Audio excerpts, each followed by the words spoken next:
Listeners are advised that the following podcast episode does discuss situations around grief and trauma that can be triggering to some people. Listener discretion is advised. On this episode, I talk with Skye about the complexities of grief, trauma, and growth. Skye helped develop SCIA's Engage program as part of our broader resilience programs. Engage helps people at any stage of their spinal cord injury find meaning and purpose. I'm Skye. I'm a clinical psychologist, and I've been working with a whole range of people with chronic health conditions for a number of years. I've worked in the acute and rehab wards of the major spinal cord injury units in Sydney, Australia, and I've also worked running group programs in a chronic pain setting. We're going to talk about the different ways people manifest pain and trauma, and why the way we deal with pain and trauma in terms of disability is a lot more than the disability itself. We recorded this episode across the magic of the internet, so you may hear some background sounds like the occasional beeping, but I feel like if anything, it just adds to the authenticity and atmos of it all. If you think about it broadly, trauma is just a state of heightened arousal. So it's usually an event or events in which a person feels threatened. The experience of trauma can overwhelm a person's ability to cope. When they think about a traumatic incident, they think of that single incident trauma that's associated with a terrifying or life-threatening event. You know, people can experience single incident trauma through a bushfire or flood or sexual or physical assault. So thinking and feeling wise, avoidance symptoms and hyperarousal. But I guess what I'm really interested in is not just that single incident trauma, but what we call complex PTSD. And that originated actually in the late 80s and 90s from the leading author called Judith Herman, who wrote a book called Trauma and Recovery. What complex trauma means: traumatic events, usually of an interpersonal nature. So it's usually relational. People don't come into complex trauma with a blank slate. There are so many other factors at play when discussing the complexities of trauma. Complex trauma, the central feature is that it occurs between people. It's an interpersonal form of trauma. I'm just thinking about the work that I've done in the spinal wards, and as a clinical psychologist, I'm in this very unique and privileged role of hearing kind of the intimate levels of pain and suffering, and also areas of hope and resilience in people that normally people don't get to hear or get exposed to. Some of the themes that I remember from my time there, without being too specific about the people that I have seen, is really any traumatic injury really impacts your kind of connection to your body. So often people do feel in that acute stage initially quite disconnected from their body and their identity as a person. So, you know, if you have this view of yourself, of the trajectory that you're going, any form of trauma, especially if it impacts your physicality, can very much just leave you feeling alienated and isolated. And there's often all sorts of ways to then cope with that. So people can put on this brave face, they can resist it, suppress it, they can feel very angry, or they can feel envy or a sort of resentment of other people's lives, or fantasies about the person that they were on the previous trajectory. But on the other hand, they can also feel really guilty and a lot of shame and or frustration for not positively, you know, adjusting. Think about how you process good and bad situations. Is it exactly the same as everyone else? I doubt it.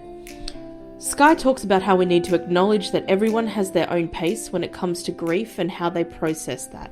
Not everyone is ready when we want them to be. Yeah. So people, depending on their histories, may not be ready early on to speak about the enormity of their losses or the impact. They may have to just focus in that initial stage on the rehab, on walking again, even though a few years down the track, that might not at all be the goal, yeah.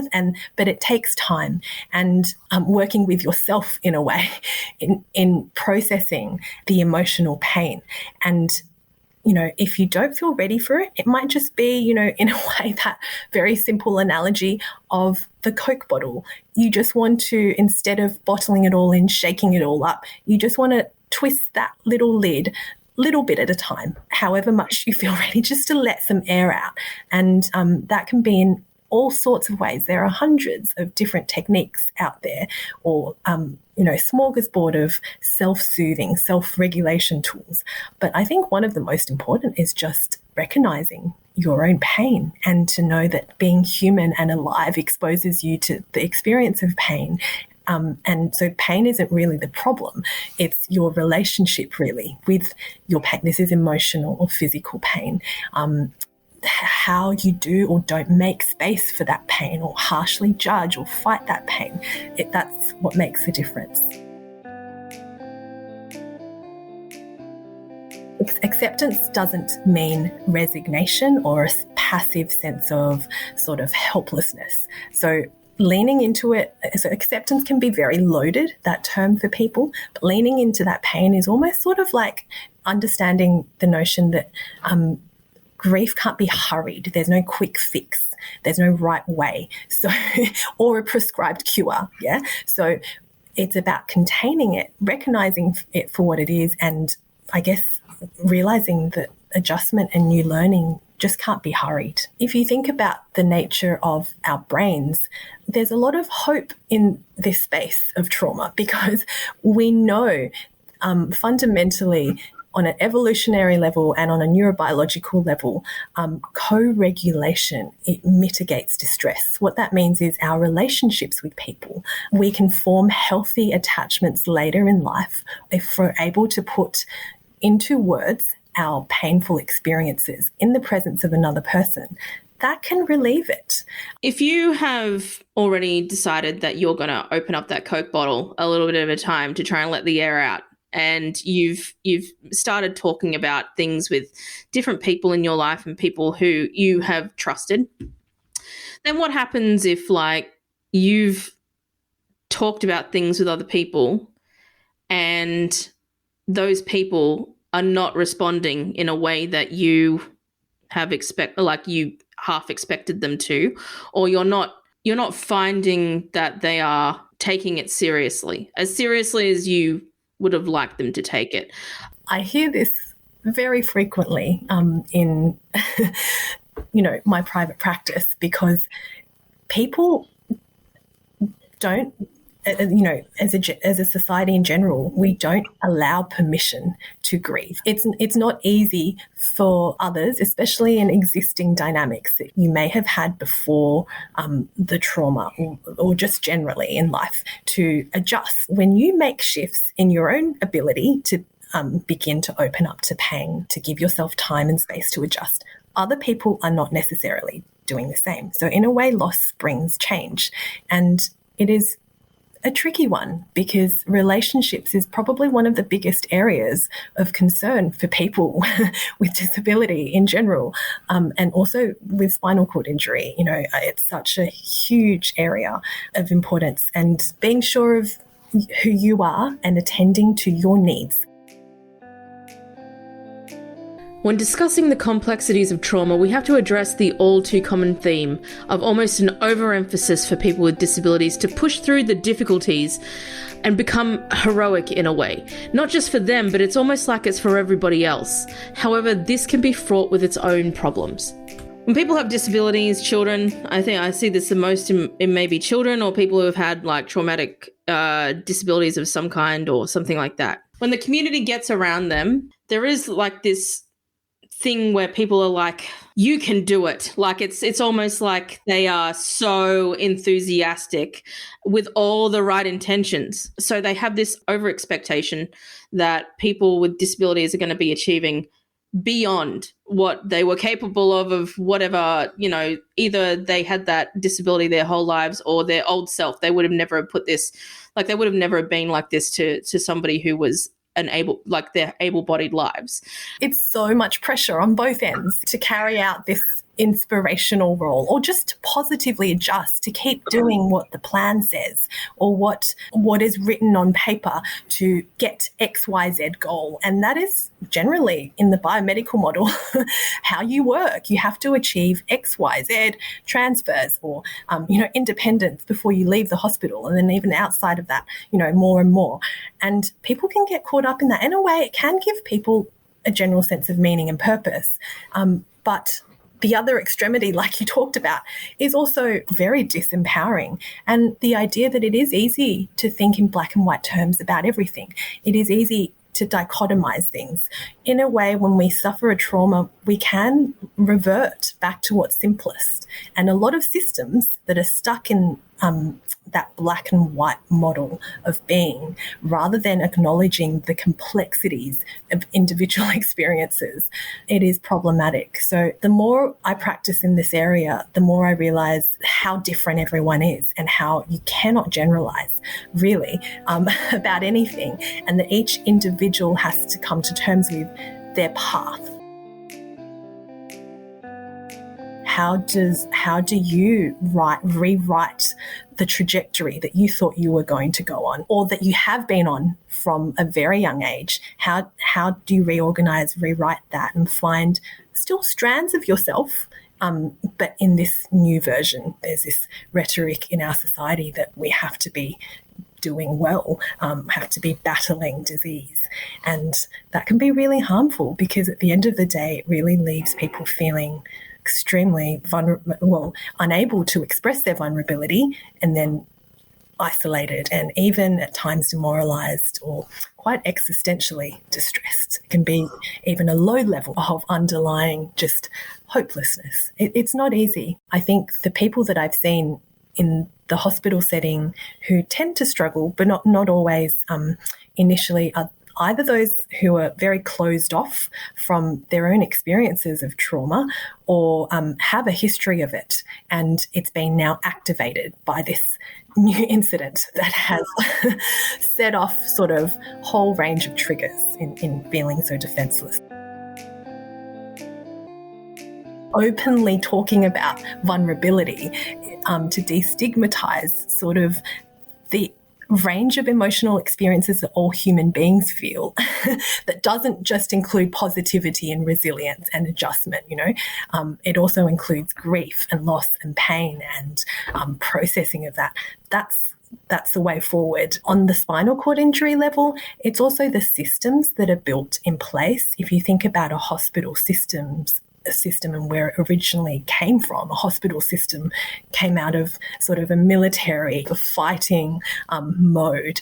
And so from the moment that you have an injury or you go into the hospital system, in a way, they're trying to get you good enough to pump you out again. Not to say that, of course, we need these systems, but I guess the struggle is for people to kind of in these settings and systems initially to acknowledge that they're humans who feel deeply vulnerable and lacking in control when you're completely defenseless, and there's this terror in the level of dependency, this newfound level of dependency that you have to adjust to, and it takes time. It's a systemic issue. And I think opening up conversations, using language to put experiences of pain into words, and for someone else to hear that, whether it's, someone that you're close to or a health professional, that's one of the most powerful ways of healing from trauma and grief and loss.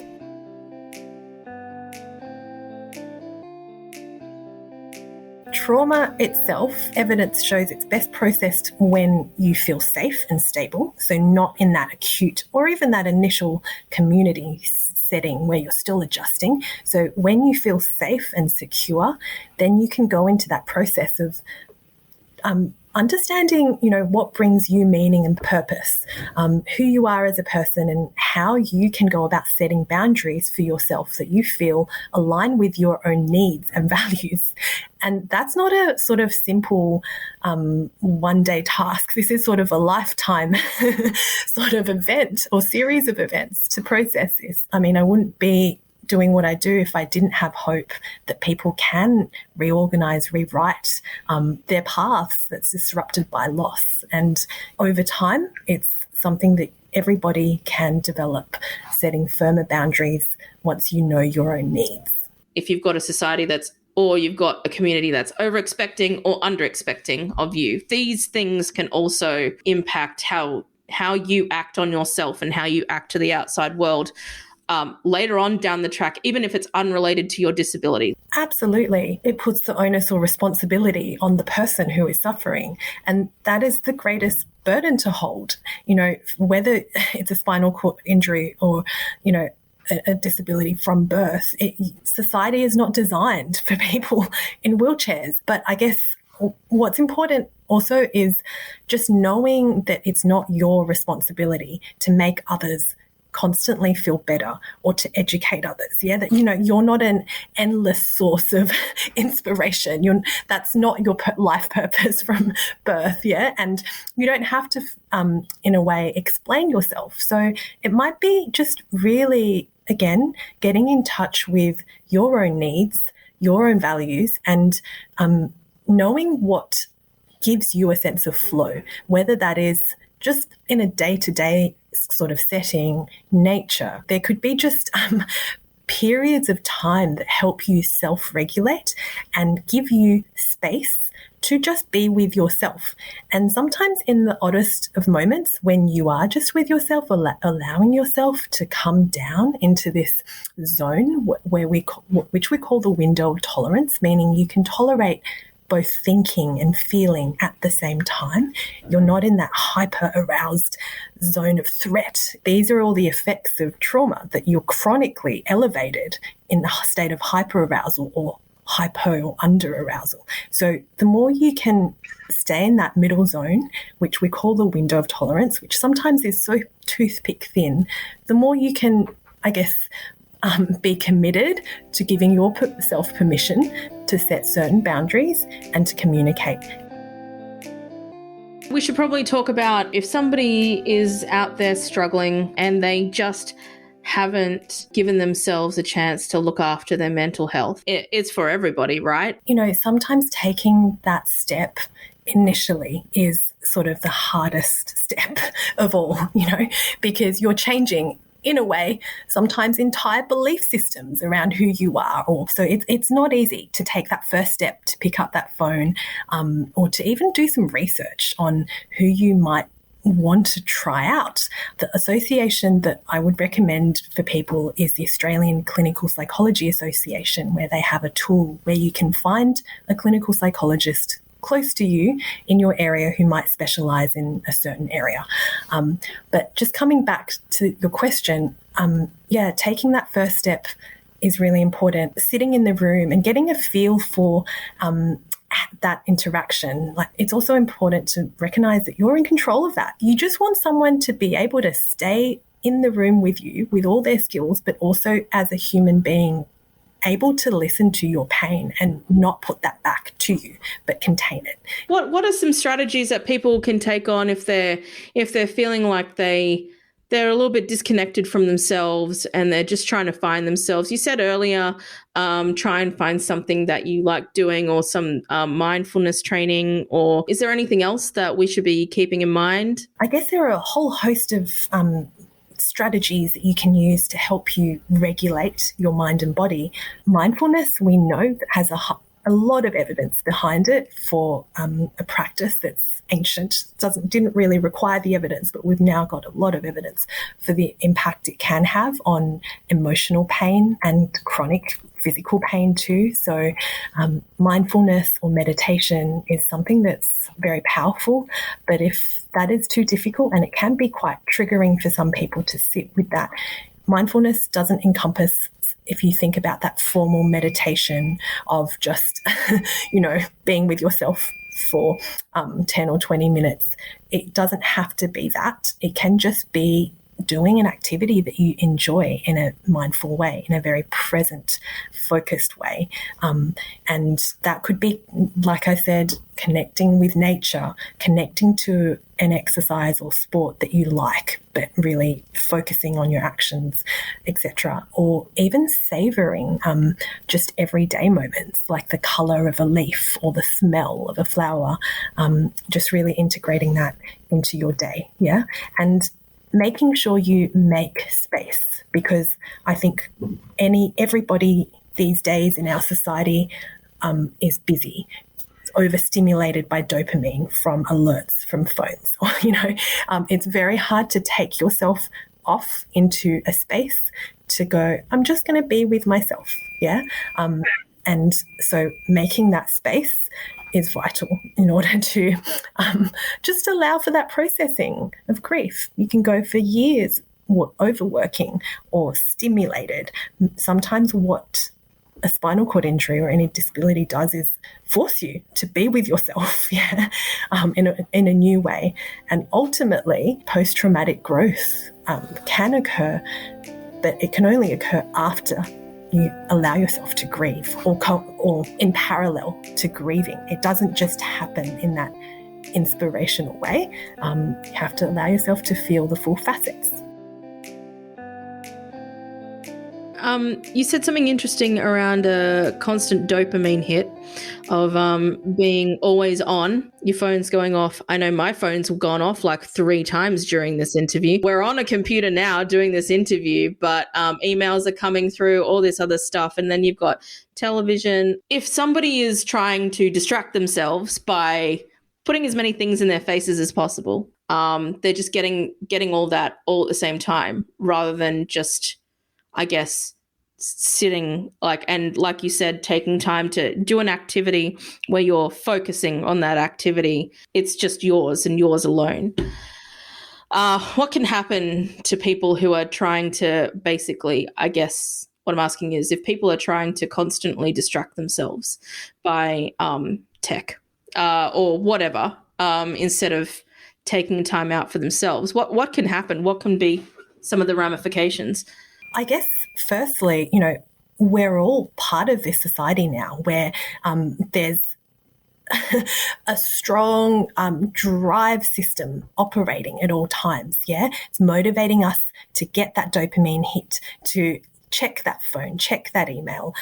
During lockdown, it's impossible not to have something still online, yeah? And there's an evolutionary psychologist called Paul Gilbert, and he proposed this model where we have 3 regulation systems. One of them is the drive system that's sort of overactive, hyperdrive, and we also have a threat system, which the purpose of it is to detect and protect ourselves from, danger.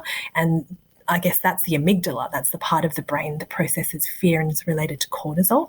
That's probably heightened as well when you're in this constant drive system.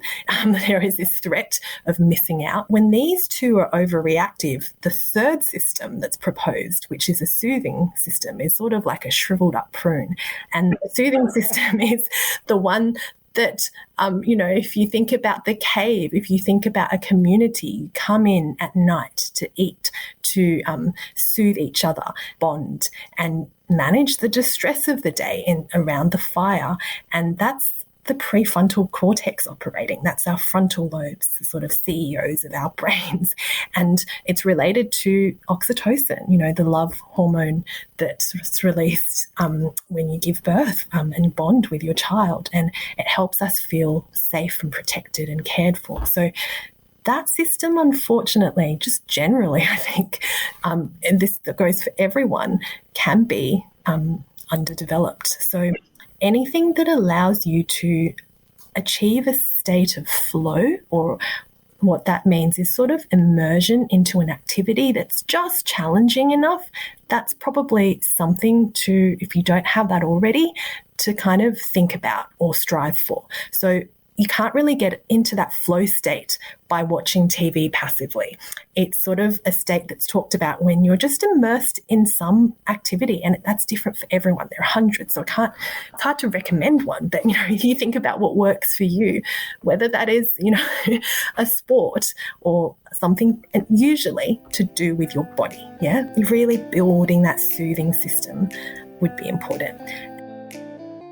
You described it as the CEO of the brain, which I love. I guess that really affects, there is long-term negative effects around building those sorts of habits. Another good author, if you wanted to do some self-learning, is Dan Siegel. He's written a lot around sort of the parts of the brain. And if you think about the brain, it can broadly be divided up to that upstairs brain or the frontal lobe, which is involved in everything to do with decision-making, empathy, play, your ability to be curious and playful, and controls executive functioning. And then that's switched off when that downstairs part, the amygdala, is firing out of control. Yeah, that's the fear center. So a spinal cord injury or a disability is inherently a fear-activating condition. You constantly, 24 hours a day in a way,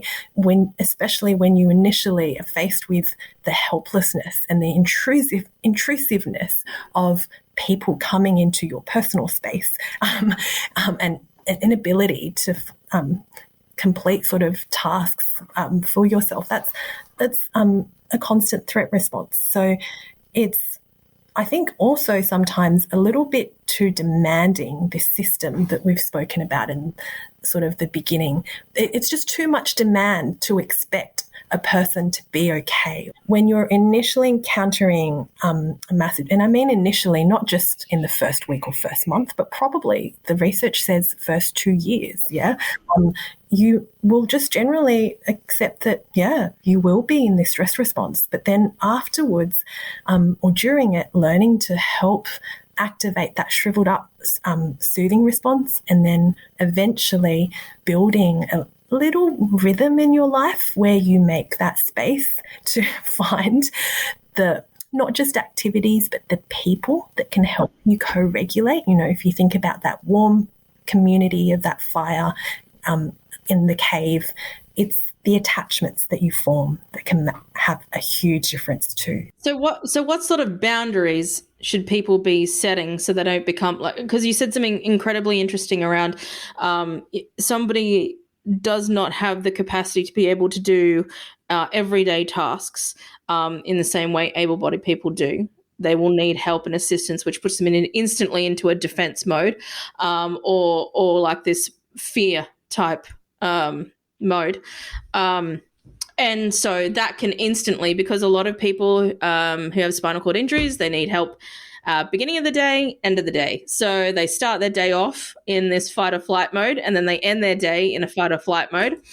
And that can be, and then I guess the continual build up of having that every day Absolutely. would just one day reach a precipice, and then it will just affect everything. And that's just one example, I guess. Let's not say that that's the only example. It's just one example of something that can happen. So what sort of boundaries should we be giving ourselves to try and regulate it back down so we can go into that soothing mindset? Not mindset, but yeah. Yes. Yeah, that brings up for me so much of the horror of what I've heard of people having to go through, just sort of quite inhumane amounts of suffering based on the fact that there's not enough, again, the finite resource thing, or that there's just, it is hard. I can say to you, look, the ideal situation would be to build a safe team around you, a group of people whom you feel safe with, whom you feel you can trust and kind of empower you from, in all facets of your life. But that's not easy. People are transient too, especially I know carers, you have a good one and very practical level, they can move on and you have no control over that. So it's very, very difficult. And I would say in those moments, which are inevitable, that's sort of the fundamental thing that you think, okay, suffering is inevitable. So there will be moments in the future where I will be triggered, and I will be triggered into a state where I feel more dysregulated, where I might feel more of that heightened fear, more of a need to control. I can come back to the one thing that's constant, which is my breath, which is right now calming down that activation of that stress or threat response, because I know that when my frontal lobe comes back online, it can help me think and make decisions and have empathy for people around me. So let me just do that for myself first. So always the number one goal is to fill your cup, to make sure you have enough fuel in the tank, so to speak. And once you have that, once you have some of those brain processes operating again that help you make decisions and plan, then you're on track. There are many techniques for that, but I think coming ultimately back to your breathing and your body, your senses, they are very helpful because, we know in trauma there's a famous saying, the body keeps a score. So even though your mind might be okay, your body remembers. So trying to regulate that body through just using your 5 senses to calm down your breathing, that can help. Do you have anything else that you would like to add before we wrap things up? I guess I'd just like to thank you for having this podcast. I went through all your episodes and it's fascinating, and it's something that I wish when I started working in this area existed, so that I could immediately send that link to people, because these conversations are vital and it's so important. And I think just, the intimate nature of hearing you speak to people who've been through so much pain, it can help people feel less alone and isolated. That's the aim of the game, Skye. It doesn't matter if you're in rural somewhere, Australia or some other country. This podcast, our second highest followership is the United States, followed by the United Kingdom. Everybody experiences kind of very similar, if not the same experiences, no matter where you are in this situation. So, yeah.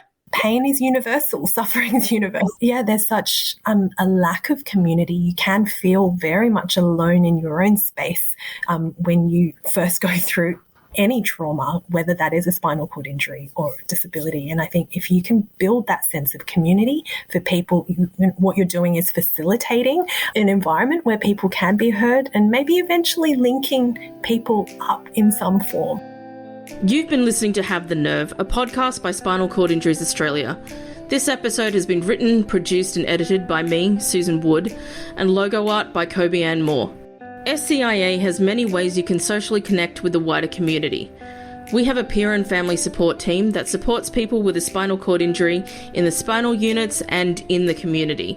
We have team members in Sydney, Perth, Canberra and Northern Rivers, New South Wales. As I said in the beginning, SCIA also has resilience programs for people who want to find meaning, purpose, and work on mental health and well-being. Check the show notes below to find the details of these programs, our team, and anything we've discussed in this episode. This episode has been funded by the Australian Government Department of Social Services as part of the Resource Hub. You can pay it a visit at scia.org.au. And finally, as usual, if you like this episode and Have the Nerve as a podcast, give me, a 5-star review on Spotify and Apple Podcasts. And feel free to tell absolutely everybody about this episode. Thank you for listening.